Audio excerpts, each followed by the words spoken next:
नमस्कार विद्यार्थियों, धाकड़ कॉन्सेप्ट के इस डिजिटल प्लेटफॉर्म में आपका वेलकम है।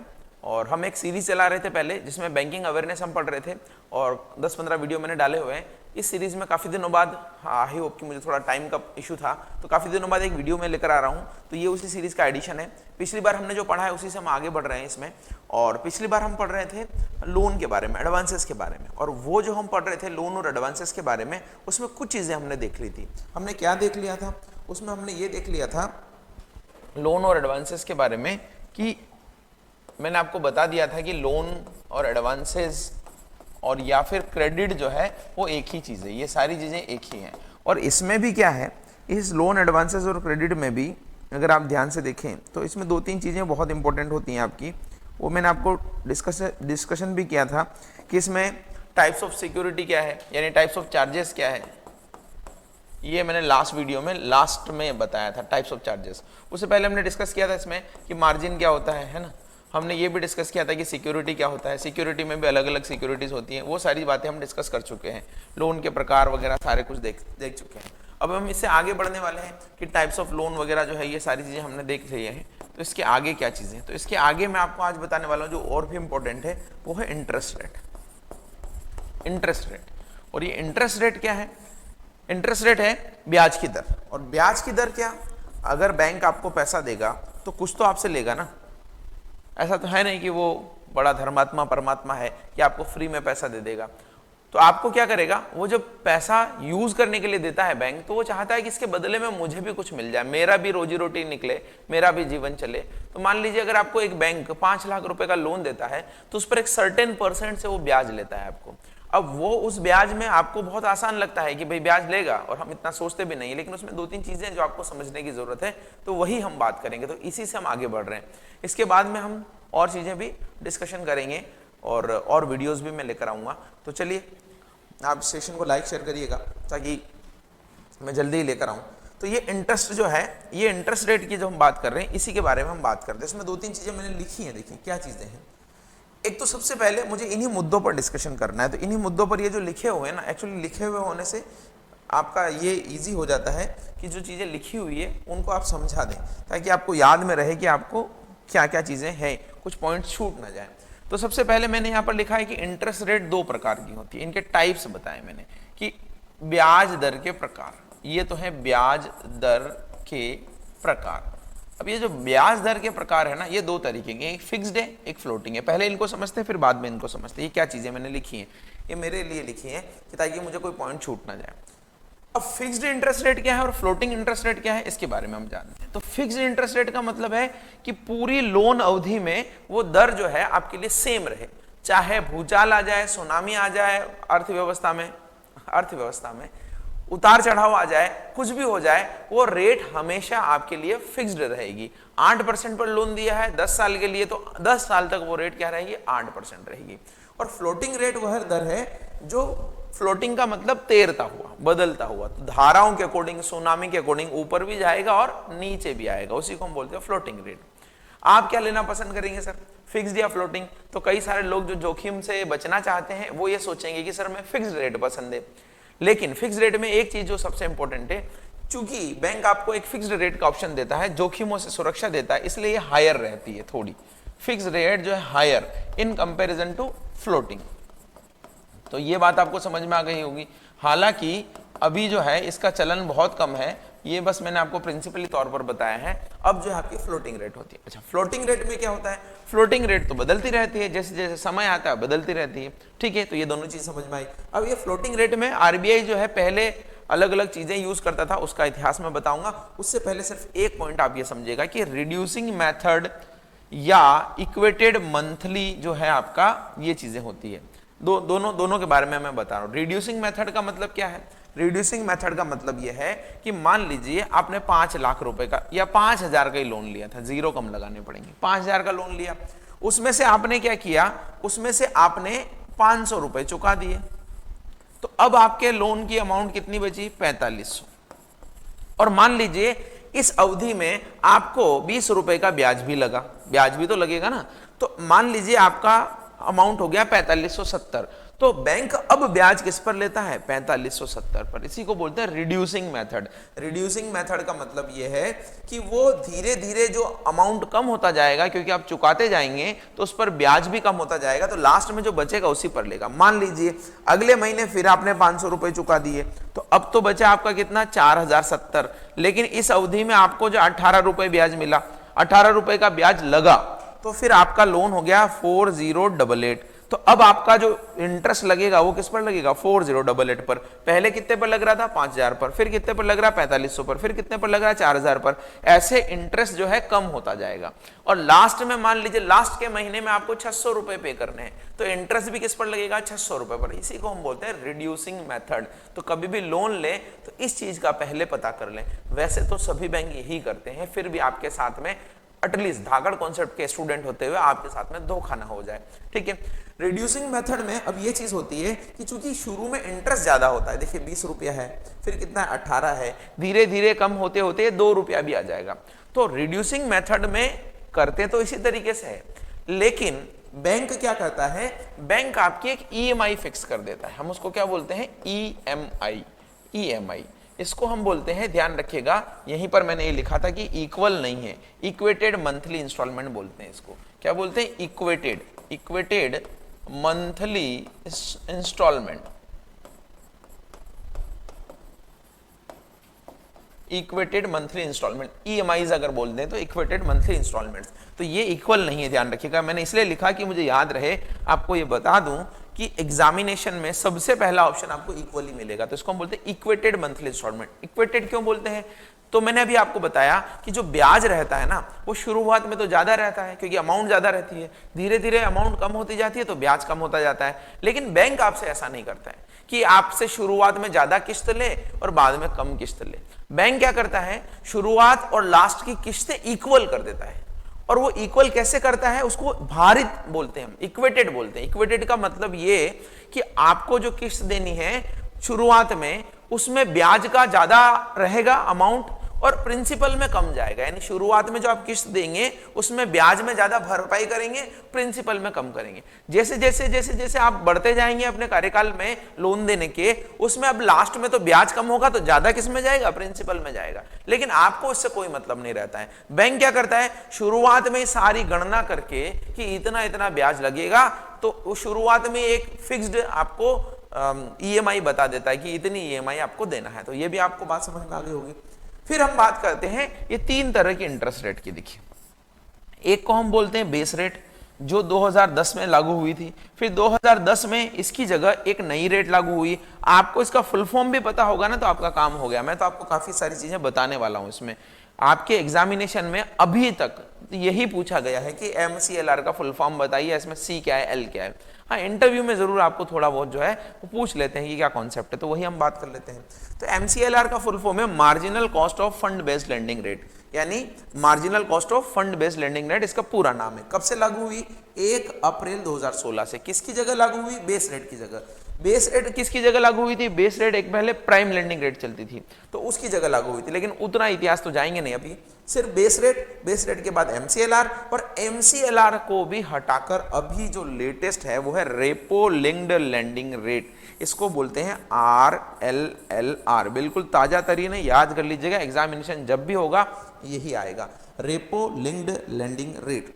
ठीक है, तो अब हम एक एक करके थोड़ा थोड़ा इसके बारे में जानते हैं ताकि आपको इंटरेस्ट रेट समझ में आए। ठीक है, दूसरा, इंटरेस्ट रेट कौन डिसाइड करता है? इंटरेस्ट रेट तो बैंक ही डिसाइड करता था पहले भी, अभी भी करता है, लेकिन RBI ने क्या किया? कुछ कंपल्शन कर दिया है। ऐसा नहीं हो कि मनमानी दरें डिसाइड करे, ऐसा ना हो कि मार्केट में तो कम दर से चीजें चल रही है और बैंक जो है ज्यादा दर पे लोन दे रहे हैं। जैसे अभी मार्केट में बहुत कम दर पे आपको लोन मिल जाएगा, 7%, 8%, ज्यादा से ज्यादा 10, इससे ज्यादा नहीं है। लेकिन पता लगा कि इस दौर में भी बैंक कमाना चाह रहे हैं कि हम इस दौर में 15 पे देंगे, 12 पे देंगे, तो कुछ रेस्ट्रिक्शन है, उन्हीं के बारे में हम बात कर रहे हैं।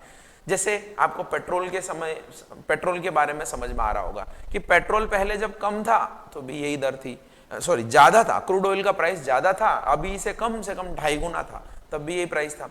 और अभी पेट्रोल का प्राइस जो इतना कम हो गया है तो प्राइस और बढ़ गया है या उतना ही है। तो ये क्यों हो रहा है? क्योंकि जो इंटरनेशनल मार्केट में जो प्राइस कम हुआ है ना उसका फायदा सरकार हमें दे नहीं रही है, वो जो मार्जिन है ना उन्होंने टैक्स लगा के खत्म कर दिया है। हमें जो मिलना चाहिए था वो टैक्स लगा के खत्म कर दिया, टैक्स की दरें बढ़ा दी है। उसी तरीके से कहीं बैंक ऐसा ना कर ले, पता लगे कि मार्केट में तो कम रेट पे पैसा मिलता है लेकिन बैंक जो है अपनी मोनोपोली या अपनी चीजों को उस तरीके से कर ले, तो वो ना करें, उसके लिए चीजें हैं। तो सबसे पहले हम बात करते हैं बेस रेट की।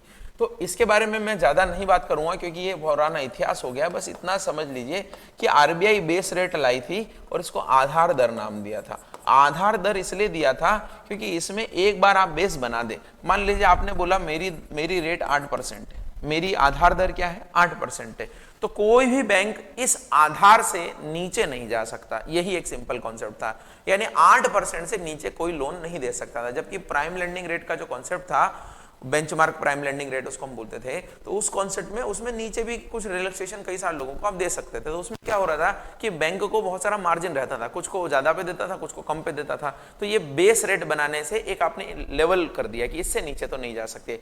हालांकि कुछ कंसेशंस दिए थे कि आप अपने एम्प्लॉय को कम पे दे सकते हैं, अगर डिफरेंशियल रेट ऑफ इंटरेस्ट पे किसी को लोन देना चाहे। डिफरेंशियल रेट ऑफ इंटरेस्ट का मतलब होता है कि कुछ गरीब तबके के जो लोग हैं जिनको डिफरेंशियल रेट पे विभेदित ब्याज दर का मतलब है कि दूसरी रेट से कंपेयर करें तो वो डिफरेंट है, रेट कम रेट पर दिया जा रहा है, उनको आप दे सकते हैं। तो ये चीजें उन्होंने की थी। तो ये बेस रेट थी, यानी आधार तय कर दिया। और आधार दर तय करने के बाद में ऐसा नहीं कि 8% पर लोन मिलता था और हर लोन 8 पर मिलता था, यह भी तय नहीं है। यहां पर यह था कि 8 के ऊपर में वो क्या करेंगे, होम लोन हम बेस रेट प्लस 1.5 देंगे, ऐसा बोल दिया उन्होंने। होम लोन क्या करेंगे, हम बेस रेट प्लस 1.5 देंगे। और जो हमारा व्हीकल लोन है ना, मान लीजिए, ये मैं सारे एग्जांपल ले रहा हूं, मान लीजिए जो हमारा व्हीकल लोन है ना वो बेस रेट प्लस 2% पे देंगे हम। यानी आपको समझ में आ रहा होगा कि व्हीकल लोन की रेट क्या रहेगी, 8 + 2 कितना हो जाएगा, 10% हो जाएगा। तो ये व्हीकल लोन की रेट है, वो होम लोन की रेट है। अब इनको क्या करना था, एक बार बस ये लिंक करना था कि व्हीकल लोन 2% ऊपर रहेगा, होम लोन 1.5% ऊपर रहेगा, या कोई दूसरा लोन 2.5% ऊपर रहेगा। अब क्या होता था कि जब जब बेस रेट रिवाइज होती थी तो बेस रेट रिवाइज होने के साथ में चूंकि प्लस लगाया हुआ है, तो अगर मान लीजिए बेस रेट कल से 9 हो गई तो ये ऑटोमेटिक ही रिवाइज हो जाएगा, 9 और 2 11 हो जाएगा, 8 और 2 10 की जगह। तो ये आपको समझ में आया, ये था बेस रेट का कॉन्सेप्ट। लेकिन इसमें थी खामियां। इसी खामियों को दूर करने के लिए मैंने बताया कि 2016 में क्या लेकर आया गया, 2016 में कॉन्सेप्ट लेकर आया गया marginal cost of fund based lending rate का। तो 2016 में एक नया कॉन्सेप्ट आया। अब ये क्या था भाई, तो इसको हम बोलते हैं marginal cost of fund based lending rate, marginal cost of fund based lending rate. ठीक है, ये आप नाम लिखा है पीछे, इसकी पीडीएफ आपको मिल जाएगी, तो आप देख लीजिएगा।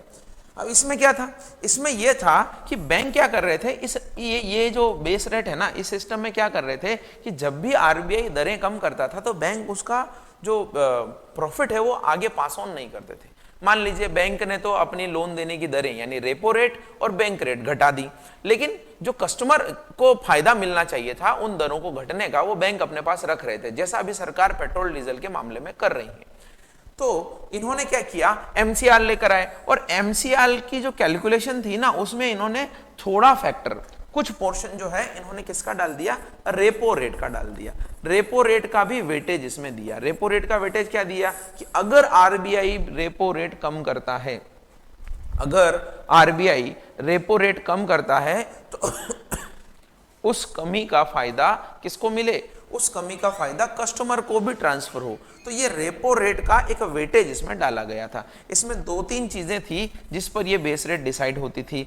क्या होती थी, एक तो टेनोर प्रीमियम होता है, उसको क्या बोलते हैं, टेनोर प्रीमियम। तो ये जो टेनोर प्रीमियम होता था, इसका मतलब कि किस अवधि के लिए लोन दिया जा रहा है, इसके फैक्टर बता रहा हूं कि किस आधार पे बेस रेट का फॉर्मूला बनता था।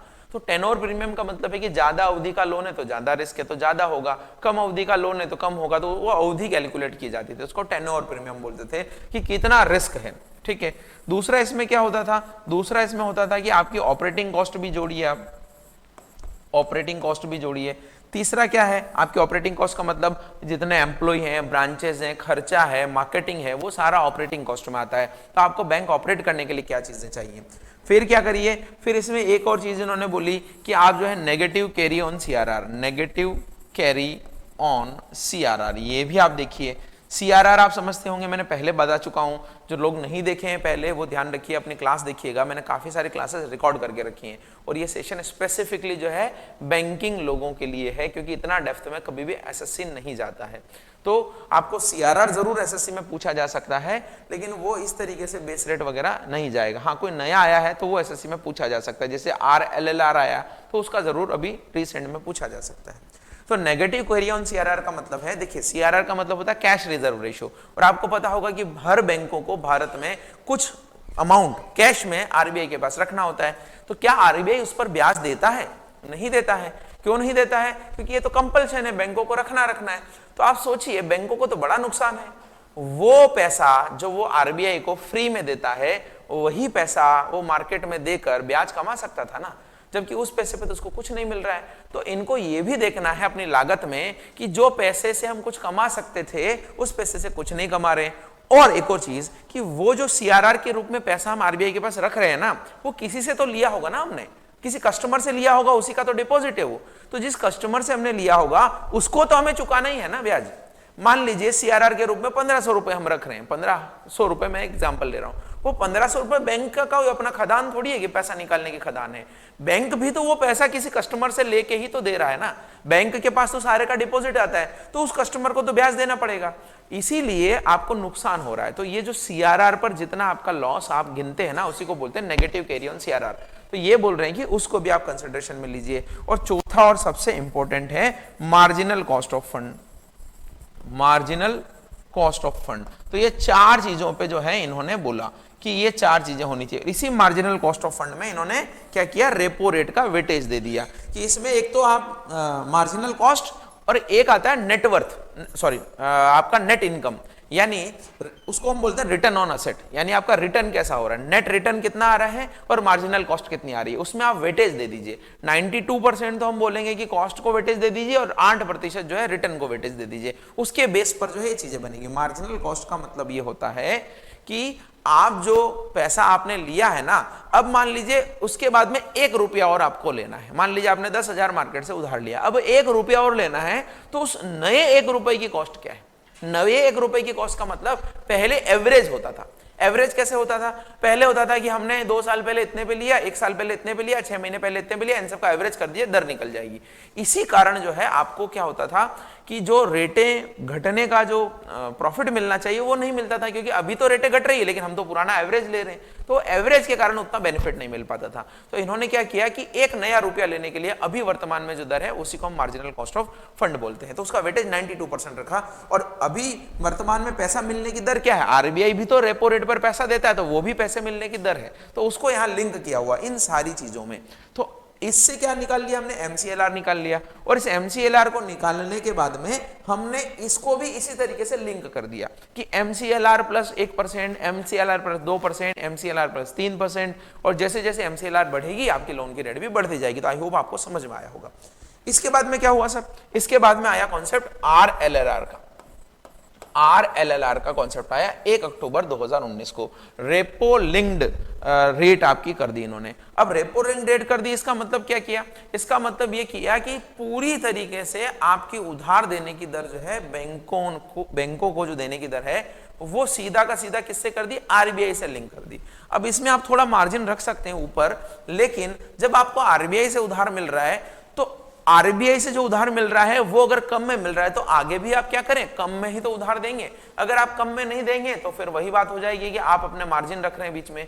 तो रेपो लिंक्ड का मतलब हो गया कि पूरी तरीके से आपकी दरें जो है वहां से रिलेट हो, और वहां अगर कम हो तो आपकी दर भी कम हो, वहां बढ़े तो आपकी दर भी बढ़े। इसी को हम बोलते हैं रेपो लिंक्ड रेट। तो अब आप देखिए, इससे रिलेटेड थोड़ा लिटरेचर मैंने यहां पर दिया है, वो आप पढ़ लीजिएगा। हालांकि मैंने पूरा समझा दिया है, फिर भी यहां पर देखिए minimum rate below which no one bank can give the rate. और ये ज्यादा ट्रांसपेरेंट है, सेंसिटिव है। सेंसिटिव, ट्रांसपेरेंट का मतलब तो है कि इजी है, क्योंकि कैलकुलेशन कैसे हो रही है आपको पता लगेगा। दूसरा सेंसिटिव टू पॉलिसी है, पॉलिसी रेट से सेंसिटिव है। इसका मतलब जैसे ही पॉलिसी रेट बदलती है ये भी उससे जो है सेंसिटिव का मतलब है कि कुछ हद तक वहां से संवेदनशील है। जैसे वो बदलेगी तो ये भी बदलेगी, लेकिन ऐसा हुआ नहीं।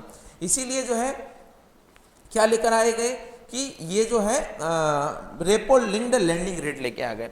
यहाँ पर एक चीज और मैंने अंतर लिखी है कि बिसाइड बेस रेट से अतिरिक्त MCLR में एक फर्क और है कि ये मार्जिनल कॉस्ट ऑफ फंड पर है, जबकि बेस रेट किस पर थी? एवरेज कॉस्ट ऑफ फंड पर थी। तो ये मैं समझा चुका हूं आपको। अब 1 अक्टूबर 2019 को ये रेट आ गई। ये जितना भी मैंने समझाया है सारा यहाँ पर लिखा गया है। देखिए, टेनओवर प्रीमियम लिखा है, मार्जिनल कॉस्ट ऑफ फंड लिखा है, ऑपरेटिंग कॉस्ट लिखा है और negative carry on account CRR लिखा है। तो ये सारी चीजें मैंने यहाँ लिखी है, आप चाहे तो पढ़ सकते हैं, नहीं भी पढ़े तो मैंने जो समझाया वो काफी था आपके लिए। इसके अलावा जो रेपो लिंक्ड के लिए है, इसमें भी मैंने एक आर्टिकल लिया है। तो ये जो है अभी आपको स्क्रीन में थोड़ा कम नजर अगर आ रहा होगा तो अभी आ जाएगा, नहीं तो PDF में तो आपको डेफिनेटली आ जाएगा। तो ये सारी चीजें मैंने समझा दी है। यहाँ पर एक अंतर भी मैंने बता दिया आपको रेपो और MCLR का। ये सारी चीजें जो है ये हो जाएंगी। देखिए यहाँ पर लिखा है the interest rate will be linked to the banks RLLR and the RLLR in turn will depends on the RBI's repo rate। यानी ये RLLR जो है किस पर डिपेंड करेगी? Whenever the RBI revises the repo rate, RLLR of banks get impacted। जब वो RBI repo rate revise करेगा तो इसका इम्पैक्ट किस पर आएगा? बैंक पर आएगा। और any cut in the repo rate will help banks in lowering RLLR। यानी कोई भी कट अगर RBI वहां से करेगा तो वो जो है इस पर आएगा। और वाइस वर्सा यानी बढ़ेगा तो बढ़ जाएगा, घटेगा तो घट जाएगा। Therefore is an external benchmark। यानी ये बैंक के द्वारा सेट किया गया इंटरनल बेंचमार्क नहीं है कि आपकी कॉस्ट कितनी है, आपका ऑपरेटिंग कितना है, ये कितना है, वो कितना। इंटरनल नहीं है, एक्सटर्नल है, RBI से लिंक है। तो ये कुछ चीजें जो मैंने लिखी हैं आप इसको पढ़ लीजिएगा। सारी चीजें जो है यहाँ पर लिखी गई हैं। तो ये आपको समझ में आया कि रेपो रेट का क्या कॉन्सेप्ट है। ठीक है, चलिए हम आगे बात करते हैं। तो आगे क्या बात करते हैं? देखिए आगे बात करते हैं हम इसके बारे में, प्रायोरिटी सेक्टर के बारे में। तो अब आप देखिए, मैंने आपको शुरुआत से जो चीजें बताई है वो एक बार अच्छे से पढ़िएगा, क्योंकि हम बहुत ही सिस्टमेटिक, मेरे ख्याल से सिस्टमेटिक चल रहे हैं। मैंने आपको हिस्ट्री पढ़ाई, मैंने आपको टाइप्स ऑफ बैंक्स पढ़ाए, फिर मैंने ये बताया कि टाइप्स ऑफ बैंक के बाद में रिजर्व बैंक कैसे काम करता है। फिर जब हमने सारी चीजें जान ली तो हमने बैंक में खाते खुलवाए, यानी हमने ये देखा कि बैंक में खाते खुलवाने में क्या चीजें इंपॉर्टेंट है। तो खातों के प्रकार भी देखे, कैसे वर्किंग होती है देखा, पेमेंट सिस्टम देखा, इलेक्ट्रॉनिक्स मोड्स देखे, वो सारी चीजें हमने देखी। फिर जब हम इन चीजों से पेट भर गया हमारा, तो हमने सोचा कि चलो अब सारी चीजें हमें समझ में आ गई तो लोन लिया जाए। तो लोन लेने के लिए हमने बात की, लोन में भी मैंने बेसिक सारी चीजें समझा दी है। अब जो चीजें बच रही है वो ये है कि अब अगर आप लोन लेंगे तो किस किस को लोन देने के लिए RBI ने बाउंड कर रखा है। एक तो ये चीज, दूसरा लोन लेके हम ये प्रयोग करके भी देखेंगे कि अगर हम लोन लेके दुबई भाग जाएं, हम लंदन भाग जाएं माल्या जी की तरह, या फिर हम जो है कहीं और चले जाएं, यहीं जोधपुर में ही रहें और लोन ना दें, तो ये सारी चीजें भी प्रॉब्लम्स आती है। तो NPA, फिर NPA अगर हम ऐसा करेंगे तो क्या रिकवरी है, ये हमारी आगे की लाइन एंड लेंथ है। तो सबसे पहले हमें क्या पढ़ना पड़ेगा? हमें पढ़ना पड़ेगा प्रायोरिटी सेक्टर। प्रायोरिटी सेक्टर, तो इसके बारे में हम बात करेंगे। और प्रायोरिटी सेक्टर लेंडिंग को हम बोलते हैं प्राथमिकता प्राप्त क्षेत्र। प्राथमिकता प्राप्त क्षेत्र। तो अब आप देखिए, ये जो है ना, ये बहुत ही सिंपल सा कॉन्सेप्ट है, आप समझिएगा। बैंक अपनी तरफ से लोन देने के लिए फ्री है, क्योंकि वो जनता से पैसा लेते हैं और आगे दे देते हैं, इसमें तो कोई प्रॉब्लम नहीं है। लेकिन कभी कभी बैंक में क्या होता है, एक मुहावरा भी चलता है कि बैंक से लोन लेने के लिए चप्पलें घिस जाती हैं। ये पहले चलता था, अब तो क्या है, काफी सारी चीजें सुधर गई हैं। दो चीजों के कारण ऐसा हुआ है कि RBI ने भी चीजें स्ट्रिक्ट कर दी हैं। दूसरा, कंपटीशन भी बहुत हो गया है। जब प्राइवेट बैंकों का कंपटीशन सरकारी बैंकों को मिलता है तो चप्पल घिसती नहीं है, खुद बैंक वाले आपके घर आ जाते हैं। लेकिन मैं जो बात कर रहा हूं समझिएगा, अभी भी क्या है, एक वर्ग ऐसा है, एक वर्ग का मतलब है कि कुछ लोग ऐसे हैं जहां पर लोन में प्रॉब्लम आती है, क्योंकि उनके पास सिक्योरिटी नहीं होती है, उनके पास पैसा नहीं होता है, नंबर एक। दूसरा, कुछ वर्ग ऐसा है जिसमें कई सारे लोग जुड़े हुए हैं, उनको लोन मिलना चाहिए, लेकिन बैंक जो है अपनी उदासीनता के चलते, अपनी लेथार्जिक एटीट्यूड के चलते वहां लोन नहीं देते हैं। तो ये कुछ सेक्टर तो ऐसे हैं जहां पर कई सारा मास जुड़ा हुआ है, कई सारे लोग जुड़े हुए हैं और उनको लोन मिलता नहीं, जबकि वो सेक्टर का डेवलपमेंट होना चाहिए। दूसरा, कई सारे लोग ऐसे हैं जहां पर उनके पास उतना है ही नहीं बताने के लिए कि बैंक को उनको लोन दे। तो इन लोगों को प्रोटेक्ट करने के लिए, इन लोगों को लोन मिले, इसके लिए रिजर्व बैंक ऑफ इंडिया ने क्या किया है, कुछ ऐसे क्षेत्र डिसाइड कर दिए हैं जिनको वो बोलता है कि प्राथमिकता प्राप्त क्षेत्र हैं। यानी ये VIP है भाई, प्राथमिकता है, इनको प्रायोरिटी दीजिए इनको। आप जैसे आप कहीं पर भी जाते हैं और आपको ये बोला जाए कि आप हमारे VIP गेस्ट हैं, आपको प्रायोरिटी दी जाएगी, तो आपको लगेगा ना कि अच्छा है।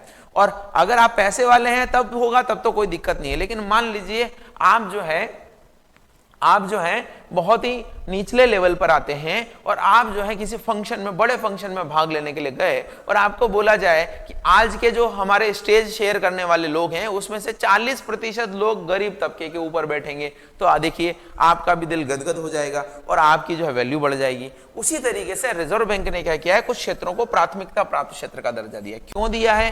क्योंकि इकोनॉमी के ओवरऑल डेवलपमेंट के लिए इन सेक्टर का डेवलपमेंट बहुत जरूरी है। अगर इन सेक्टर का डेवलपमेंट नहीं होगा तो पूरी इकोनॉमी का डेवलपमेंट नहीं होगा। दूसरा, इनके साथ में कई सारी जनता जुड़ी है, जनसंख्या जुड़ी है, उनको लोन मिलना चाहिए। तीसरा, कई सारे लोग गरीब भी हैं तो उनको भी लोन मिलना चाहिए। तो ऐसे करके ये सारे 7-8 सेक्टर डिसाइड कर रखे हैं। अब इनमें दिया जाने वाला लोन का अमाउंट भी फिक्स है। क्या अमाउंट फिक्स है? कि अगर भारत में कोई बैंक है तो उसको क्या करना है, चाहे वो प्राइवेट हो, चाहे पब्लिक हो, चाहे फॉरेन हो, कोई सा भी बैंक हो, उसको 40% लोन इन क्षेत्रों को देना है। यानी अगर कोई बैंक 100 रुपया देता है तो 100 में से 40 तो इनको देना है और 60 जो है अपनी मर्जी से जहां चाहे दे। अब आप देखेंगे ये सिस्टम कैसे काम करता है और क्या इस 40 में भी कोई बाइफर्केशन है क्या, तो उसके बारे में ही मैं आपको बताने वाला हूं। तो एक बेसिक मैंने आपको बता दिया, फिर भी चूंकि हम ऑफलाइन क्लासेस में लिखवाते थे कई बार कि देखिए साथियों प्राथमिकता प्राप्त क्षेत्र ये है, लिखिए, तो वो न करना पड़े, उसी के लिए सारी चीजें मैं आपके लिए लेकर आता हूं ताकि आपको और अच्छे से समझ में आए। तो मैंने हिंदी में तो अच्छे से समझा दिया, इंग्लिश में लिखा हुआ है, इंग्लिश वाले वैसे इंटेलिजेंट होते हैं और समझ लीजिएगा। फिर भी ये क्या है, the overall objective of priority sector lending programme is to ensure, क्या इंश्योर करना है, that adequate institutional credit. Institutional credit का मतलब क्या है? यहां पर देखिए, इंस्टीट्यूशनल क्रेडिट का मतलब यह है कि आपको किसी संस्था से ऋण मिले। संस्था से ऋण मिलने का मतलब है कि सांस्थानिक ऋण मिलने से आपको चीजें इजी रहेगी, कम दर होती है, टर्म्स एंड कंडीशन फिक्स होती है, धोखाधड़ी नहीं हो सकती है। लेकिन अगर आप अन इंस्टीट्यूशनल या अगर आप जो है डी इंस्टीट्यूशनल संस्थागत ऋण नहीं लेते हैं, असंस्थागत ऋण लेते हैं, तो उसमें क्या प्रॉब्लम आती है? उसको हम बोलते हैं साहूकार। साहूकार को आपने सुना होगा, आपकी दमड़ी चमड़ी से नोच लेगा वो। साहूकार जो है आपसे तो क्या रेट पर लोन देगा आपको, फिर आप नहीं चुकाएंगे तो आपके सब जब्त कर लेगा। उसके अलावा भारत में तो इतनी आत्महत्याएं किसान आज भी करता है, उसकी जमीन जब्त कर ली, उससे बंधुआ मजदूरी करा ली, बहुत सारी चीजें जो है अनऑर्गेनाइज सेक्टर से लेता है लोन, तो बहुत प्रॉब्लम आती है। तो इसलिए ये बोल रहे हैं कि इसका ओवरऑल ऑब्जेक्टिव क्या है। देखिए, अगर आप ये पढ़ेंगे, ऑनलाइन में थोड़ा ऐसा होता है कि थोड़ा बोरिंग होता है कि मुझे सारी चीजें बताना होती है, और उसमें थोड़ा टाइम लगता है। लेकिन अगर आप वास्तव में कान लगा के सुनते हैं तो मैं बता रहा हूं, मैं जितना बता रहा हूं ना वो मोर देन इनफ है। अगर आप इंटरव्यू में इतनी बातें अगर बोल के आ गए ना तो वो मतलब इंटरव्यूअर इतना खुश होगा कि आपको जॉब दे ही देगा वो, ठीक है ना। तो आप चिंता नहीं करिएगा, बस आप ये समझिएगा कि ये चीजें आपको समझ में आए। दूसरा, रिटर्न के पर्पज से भी मैं फैक्चुअल बताता रहता हूं। जैसे मैंने 40% बताया तो फैक्चुअली तो है, अभी उसमें भी मैं और फैक्चुअल बताऊंगा। उसमें भी कुछ के लिए 75% है, लेकिन वो आंकड़ा 40 का है। बट कुछ बैंकों के लिए, जैसे स्मॉल फाइनेंस बैंक है, उनके लिए 75 है, रूरल बैंक के लिए 75 है, तो मैं बताऊंगा। लेकिन इसके लिए सुनने का आपको पेशेंस चाहिए। क्लास में होते तो मैं आपको बिठा देता जबरदस्ती करके। अब आपके एंड्रॉइड के बैक बटन पे तो मेरा कोई अधिकार नहीं है ना कि बैक बटन किया जाए, या तो फिर मैं ऐसे वीडियो बनाऊं जिसको खत्म होने के बाद ही आप मोबाइल बंद कर सकते हैं, तो ऐसा पॉसिबल नहीं है। तो आप ध्यान रखिएगा, अच्छे से सुनिएगा। तो इंस्टीट्यूशनल क्रेडिट, और अगर आपको लगता है ऐसा कि सर ये फालतू की बातें मत बताया करो, आप तो सीधा फैक्चुअल बताया करो कि एमसीएलआर का फुल फॉर्म ये है, हम रट लेंगे। एमसीएलआर मतलब marginal cost of fund based landing rate, ये रटते रहेंगे सर, रट लेंगे ऐसे, तो भी आप कमेंट बॉक्स में बता दीजिएगा मुझे। एटलीस्ट कुछ तो बताइए, कमेंट बॉक्स में कभी करते ही नहीं हो भाई कमेंट, ठीक है। तो इंस्टीट्यूशनल क्रेडिट का फ्लो जो है इन सम ऑफ द वल्नरेबल सेक्टर को मिले। ये जो इंस्टीट्यूशनल क्रेडिट जो है ना, ये मिलती नहीं है, ये वल्नरेबल सेक्टर को मिले, ऐसे सेक्टर जो बहुत प्रभावित होते हैं, इकोनॉमी के वल्नरेबल सेक्टर को मिले, विच मे नॉट बी अट्रैक्टिव, यानी कि वो बैंक के लिए अट्रैक्टिव नहीं हो सकते हैं। ठेला गाड़ी वाले को लोन देना बैंक के लिए अट्रैक्टिव नहीं हो सकता है, वो देगा क्यों? तो इन वल्नरेबल सेक्टर को भी इंस्टीट्यूशनल क्रेडिट का सहारा मिले for the banks, attractive for the banks from the point of profitability. यानी वो ठेले गाड़ी वाला, रेहड़ी वाला, वो एक्चुअली क्या प्रॉफिट देगा? छोटे छोटे कामों के लिए कागज बनाना, इतने सारी प्रोसेस करना, और मिलता जाता कुछ है नहीं, तो इनके लिए अट्रैक्टिव नहीं हो सकते। लेकिन चूंकि ये वल्नरेबल सेक्टर्स हैं, इसलिए इनको भी इंस्टीट्यूशनल क्रेडिट का बेनिफिट मिलना चाहिए। तो ये इसका है, जैसे एग्रीकल्चर है, अलाइड एक्टिविटीज है, एमएसएमई है, ये सारी एक्टिविटीज है। तो ये प्रायोरिटी सेक्टर लेंडिंग मैंने बता दी क्या होता है। इसके पर्पस क्या है ये मैंने बता दिए। अब ये जो मैं बता रहा हूँ ना एग्रीकल्चर, ये सारी चीजें मैंने आगे लिखी हैं। ये 8-9 सेक्टर हैं, आप याद कर लीजिएगा इसको, और नहीं याद करो तो 4-5 तो आप ध्यान में रखिएगा। ये मैंने सारे लिख दिए यहाँ पर। देखिए यहाँ आता है डिफरेंट कैटेगरीज क्या है, तो एग्रीकल्चर है, कृषि है, एमएसएमई तो हम कई बार पढ़ चुके हैं, इसकी नई डेफिनेशन भी मैंने बता दी है आपको कि नई डेफिनेशन क्या है। और अब तो कंबाइन भी कर दिया है माइक्रो, स्मॉल और मीडियम एंटरप्राइजेस में, जो टर्नओवर वाली कैटेगरी है और जो आपका इन्वेस्टमेंट है, दोनों को कंबाइन कर दिया है। इसके साथ में ही उन्होंने क्या किया है कि मैन्युफैक्चरिंग पहले अलग थी, सर्विसेज अलग था, तो अब उसको भी कंबाइन कर दिया है और लिमिट भी बढ़ा दी है ताकि ज्यादा से ज्यादा लोग एमएसएमई में आए। तो यहाँ पर देखिए एमएसएमई के लिए मैंने बताया था ना कि एमएसएमई में आने का क्यों फायदा है, क्या फायदा है। तो देखिए ये प्रायोरिटी सेक्टर में आ जाएंगे एमएसएमई और इनको लोन देना जरूरी हो जाएगा, तो चप्पलें नहीं घिसना पड़ेगी आपको। तो जो एमएसएमई के लिए जो लिमिट बढ़ाई है ना कि 250 करोड़ वाले भी उसमें आ जाए, तो ज्यादा इंडस्ट्री एमएसएमई में आएगी तो उनको बेनिफिट होगा। यहाँ पर एक्सपोर्ट क्रेडिट यानी एक्सपोर्ट करने के लिए पैसा हो, एजुकेशन लोन आप कई लोग लेते हैं, प्रायोरिटी सेक्टर में आता है। हाउसिंग है ना, कई सारे लोग जुड़े हुए हैं हाउसिंग लोन से, वो इसमें आता है। सोशल इंफ्रास्ट्रक्चर, आपका धर्मशाला, अस्पताल, दुकान तो नहीं सॉरी, आपका अस्पताल हो गया, आपका धर्मशाला हो गया, आपके स्कूल्स हो गए, वो सोशल इंफ्रा बनाने में काम आता है। ट्रस्ट वगैरह कुछ बनाते हैं ना ऐसे, रिन्यूएबल एनर्जी, जितनी भी renewable energy, wind energy, hydro energy, solar energy, वो सारे में, और अदर्स कई सारे जो अदर्स हैं। तो ये सारे जो हैं ये सेक्टर है प्रायोरिटी सेक्टर्स। तो मैंने आपको बताया प्रायोरिटी सेक्टर क्या है, प्रायोरिटी सेक्टर के ऑब्जेक्टिव्स क्या हैं, प्रायोरिटी सेक्टर कौन कौन से हैं। अब मैं आपको बता रहा हूँ लिमिट। तो मैंने लिमिट तो वैसे पहले बता दी है, फिर मैं आपको लिखा हुआ समझ में आए तो देखिएगा। यहाँ पर ये बोला है कि 40% ऑफ द टोटल क्रेडिट जो है इंडिया और फॉरेन बैंक को देना है, और आरआरबी और स्मॉल को कितना देना है, 75% देना है, ये मैं बता रहा हूं। और ये जो मैंने लाइन लिखी है ये मैं हटा सकता था इसको, लेकिन इसलिए बता रहा हूं कि ये पहले ऐसा नहीं था। पहले जो फॉरेन बैंक जिनकी ब्रांचेस 20 से कम है उनके लिए 32 था, कितना था 32, लेकिन ये फेज्ड मैनर में इन्होंने बढ़ा दिया, फेज मैनर में बढ़ा दिया, यानी हर साल 2-2% बढ़ाते रहे, हर साल 2-2% बढ़ाते रहे। तो अब इनके लिए भी क्या हो गया है, 40% हो गया, अब नहीं बढ़ेगा, ये इनके इक्वल हो गया ना। 40 फॉरेन बैंक, पहले इंडियन और फॉरेन के लिए 40 था, लेकिन जिन बैंकों की ब्रांचेस 20 से कम थी उनके लिए कम था, लेकिन अब तो बराबर हो गया है। इसलिए मैंने लिखा है कि आपको बता दूं, पता रहे आपको। तो ये अब सबके लिए 40 है, केवल आरआरबी और स्मॉल फाइनेंस बैंक के लिए कम है, ज्यादा है 75%। तो ये टारगेट्स हो गए। अब टारगेट्स भी समझ में आ गए, सब कुछ समझ में आ गया।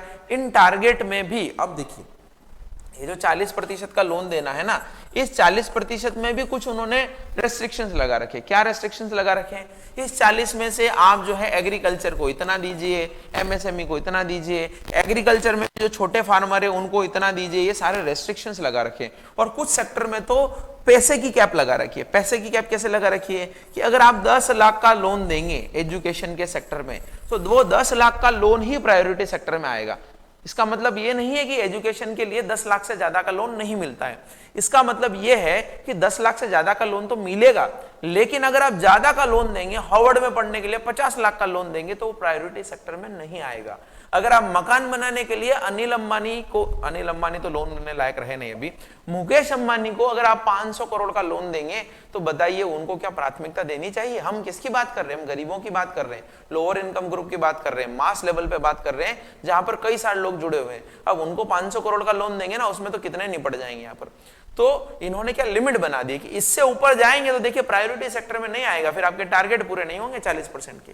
इसीलिए इन्होंने कहीं कहीं पैसे की लिमिट कर दी है, कहीं कहीं परसेंटेज की लिमिट कर दी कि इतना परसेंट इसमें देना ही देना है, ताकि ऐसा ना हो इन सारे सेक्टर में कि एग्रीकल्चर में ही सारा दे दिया, या एग्रीकल्चर में दिया ही नहीं, सारा हाउसिंग में ही दे दिया, उसमें भी सब टारगेट्स हैं। तो वो सब टारगेट्स क्या है वो भी मैंने बता दिए यहाँ पर। देखिए एग्रीकल्चर में 18, ये मैंने बताया अभी, 8% उसमें से भी छोटे किसानों को देना है, 7.5% एमएसएमई का देना है। एक चीज और ध्यान रखिएगा कि ये जो है ना, ये 40 का 18 नहीं है, ध्यान रखिएगा, 40 का 18 नहीं है, ये 40 में से 18 है। 40 में 18 इसको, 7.5 इसको, और 10% वीकर सेक्शन को। तो ये ऑलमोस्ट तो यही हो जाता है, बाकी थोड़ा बहुत ही बचता है दूसरा।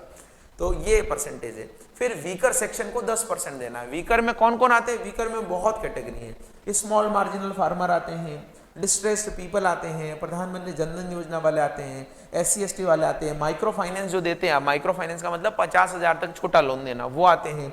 यहाँ लिखा भी है देखिए 50,000।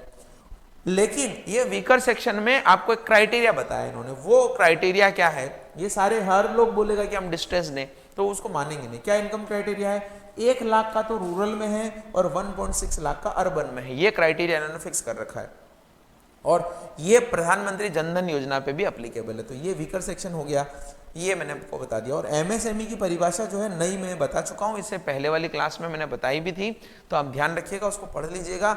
मैंने आपको करंट अफेयर्स की क्लास में भी बताई है, वो दोनों जो है आप पढ़ लेना। क्लियर है? नहीं पढ़ पाए तो मैं आपको बताता हूँ, आप चाहें तो भले, कोई इश्यू नहीं है। मुझे तो याद ही है कि अगर आपको ये बोला जाए कि एमएसएमई कौन है तो आप इसको बांट दीजिए। इसको हम बोलते हैं ना माइक्रो स्मॉल और मीडियम एंटरप्राइजेस। ये आपका माइक्रो स्मॉल और मीडियम एंटरप्राइजेस है। और इसके लिए उन्होंने क्या परिभाषा दी है, देखिए उसके लिए उन्होंने परिभाषा दी है कि आपका अगर माइक्रो स्मॉल और मीडियम एंटरप्राइजेस है तो अब जो है वो सर्विस और मैन्युफैक्चरिंग का एक साथ है, अलग अलग कैटेगरी नहीं है। पहली चीज तो ये उन्होंने मर्ज कर दिया है। लेकिन इसमें उन्होंने क्राइटेरिया बना दी है दो। क्या क्राइटेरिया बना दिए हैं कि एक क्राइटेरिया तो होगा आपका इन्वेस्टमेंट का, कि इन्वेस्टमेंट कितना होना चाहिए, और एक क्राइटेरिया होगा आपका क्या, कि आपका टर्नओवर कितना होना चाहिए। दोनों क्राइटेरिया जो है अलग अलग नहीं है, दोनों को एक साथ मिलाएंगे तभी आपकी चीजें चलेगी। तो देखिए ये दोनों ही सर्विस और मैन्युफैक्चरिंग के लिए है, यानी कोई इंडस्ट्री सर्विस में चाहे मैन्युफैक्चरिंग में, दोनों के लिए एक ही क्राइटेरिया है। तो कौन माइक्रो कहलाएगा कि अगर किसी का इन्वेस्टमेंट 1 करोड़ रुपए तक का है, कितने रुपए तक का है, 1 करोड़ का है, और उसका टर्नओवर जो है वो मान लीजिए 5 करोड़ तक का है, तो ये दोनों क्राइटेरिया जिसके पूरे होते हैं वो क्या कहलाएगा, माइक्रो कहलाएगा। ठीक है। दूसरा, अगर किसी का इन्वेस्टमेंट 10 करोड़ का है, 10 करोड़ का है, और उसका टर्नओवर जो है वो 50 करोड़ का है, तो आपका जो है वो क्या कहलाएगा, वो स्मॉल कहलाएगा। दोनों मिलाकर, अलग अलग नहीं है, मिलाकर। और यहां पर उन्होंने बदल दिया है कि इन्वेस्टमेंट जो है अगर आपका 50 करोड़ हो और आपका टर्नओवर जो हो 250 करोड़ हो, तो फिर आपका क्या कहलाएगा, वो आपका कहलाएगा ये मीडियम एंटरप्राइजेस। ठीक है। और ये टर्नओवर में एक चीज और उन्होंने बोली है कि एक्सपोर्ट जो आप करते हैं वो नहीं जोड़ा जाएगा, ताकि ज्यादा और इंडस्ट्री जो है इसमें जुड़ पाए। तो ये आपका क्राइटेरिया है। ठीक है दोस्तों, चलिए बढ़ते हैं आगे।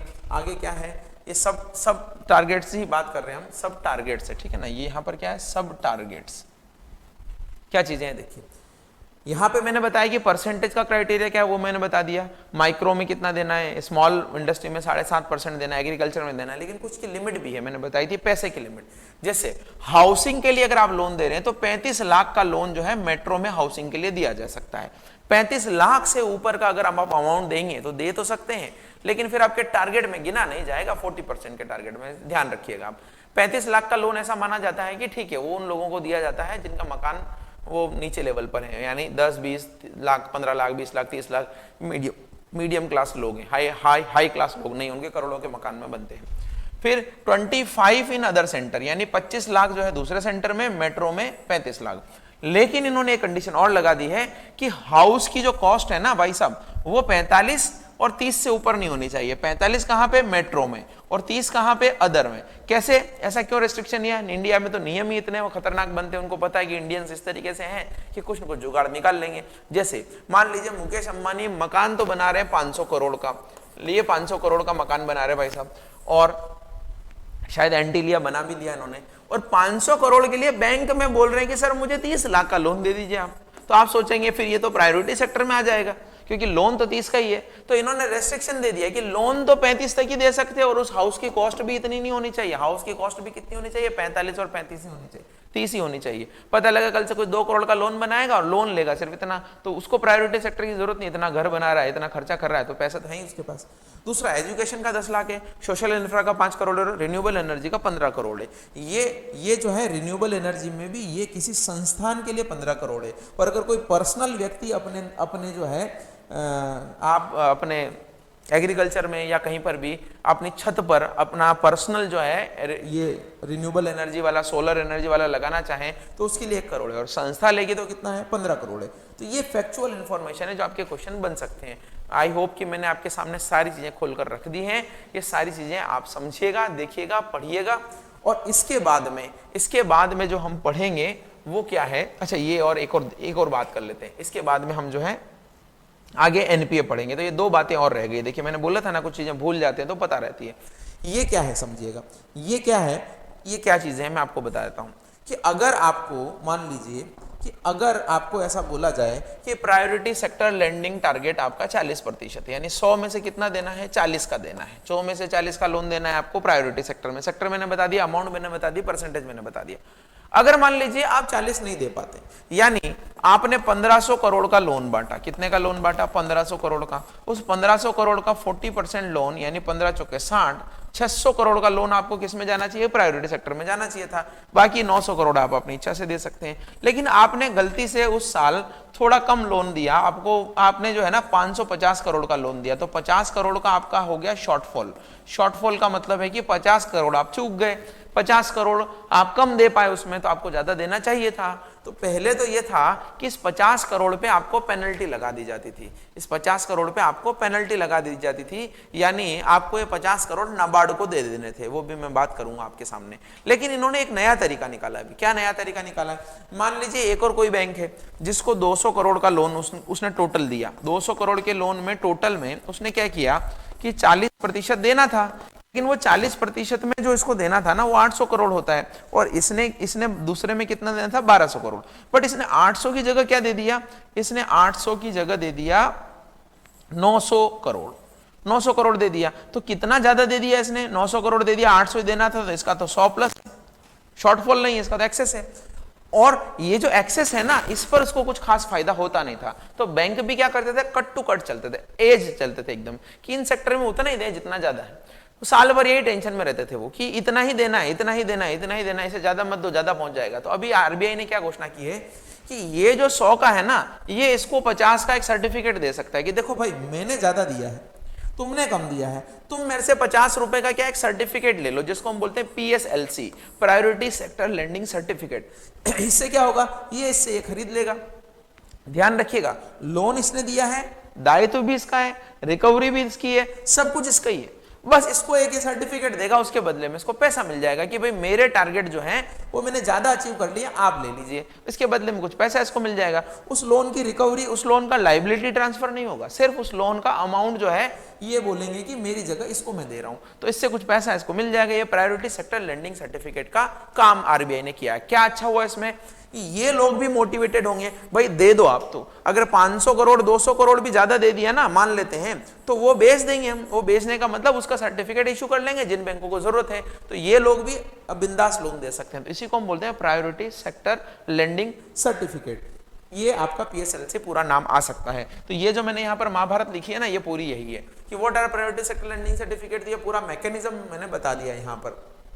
और ध्यान रखिएगा, ये जो है ना, ये यहाँ पर मैंने जो खास बात बताई है मैंने रेड में कर रखी है, priority sector obligation and the buyer buys the obligation with no transfer of risk, यानी ऑब्लिगेशन जो वो लेता है ना उसमें ट्रांसफर ऑफ रिस्क नहीं होता है, और लोन असेट का जो कोई रिस्क नहीं लेता है कि भाई लोन आपने दिया, अब रिकवरी भी मैं करूंगा क्योंकि मैं PSL से ले रहा हूं। तो ये आप ध्यान रखिएगा, इसका फुल फॉर्म आ सकता है ज्यादा से ज्यादा, और कुछ नहीं आ सकता खास, ठीक है। और एक और चीज आपको जो बतानी है ना, वो क्या है, एक और चीज ये बतानी है कि अगर नॉन अचीवमेंट हो टारगेट का तो क्या होगा, नॉन अचीवमेंट हो टारगेट का तो क्या होगा। तो नॉन अचीवमेंट का मतलब है आपने टारगेट पूरे नहीं किए। अब आपने टारगेट पूरे नहीं किए तो आपको क्या करना पड़ेगा, मैंने बताया पेनल्टी लगानी पड़ेगी। जैसे पिछले वाले केस में 50 करोड़ रुपया था, तो वो 50 करोड़ रुपया इनको क्या करना पड़ता है, बैंकों को 50 करोड़ चूंकि आपको लोन देना था, किनको देना था, गरीबों को, दबे कुचले लोगों को देना था, ऐसे सेक्टर को देना था जहां पर जरूरत है उनकी। अगर वहां पे आपने लोन नहीं दिया तो कोई बात नहीं भाई साहब, ये 50 करोड़ हमें दे दीजिए। किसको दे दीजिए, ये नाबार्ड का एक फंड बनाया हुआ है, नाबार्ड का एक फंड है जिसको हम बोलते हैं rural infrastructure development fund, RIDF, rural infrastructure development fund. इस फंड में दे दीजिए साहब, इस फंड में दे दीजिए। आपने जो काम नहीं किया है ना, वो काम हम कर लेंगे साहब, ये 50 करोड़ जो हम उन लोगों तक पहुंचा देंगे। तो नाबार्ड अपनी विभिन्न योजनाओं के माध्यम से उन जैसे तबके के लोगों को वो लोन देता रहता है। तो आपको समझ में आया होगा RIDF, इसका फुल फॉर्म आया हुआ एग्जाम में, ध्यान रखिएगा। हाँ, नाबार्ड जो है इसके बदले में बैंकों को ब्याज दे देता है, थोड़ा बहुत ले लीजिए भाई, 1 साल तक आपका पैसा पड़ा रहेगा तो 4% की दर से हम ब्याज दे देंगे आपको। लेकिन आप सोचिए 4% की ब्याज दर बहुत कम है। लोन दिया जाता अगर बैंक के द्वारा इसी अमाउंट का तो उसको 8-10% मिलते, तो 8-10% मिल नहीं रहे, 4% मिल रहे, तो बैंक क्या करते हैं, ट्राई यही करते हैं कि लोन दे दें। तो रेस्ट्रिक्शंस ऑब्लिगेशन सब तरफ से है, यानी कुल मिलाकर बैंकों को घेर के उसी दरवाजे में ले जाया जाए जहां वो जाना नहीं चाहते हैं। क्लियर हो गया आपको?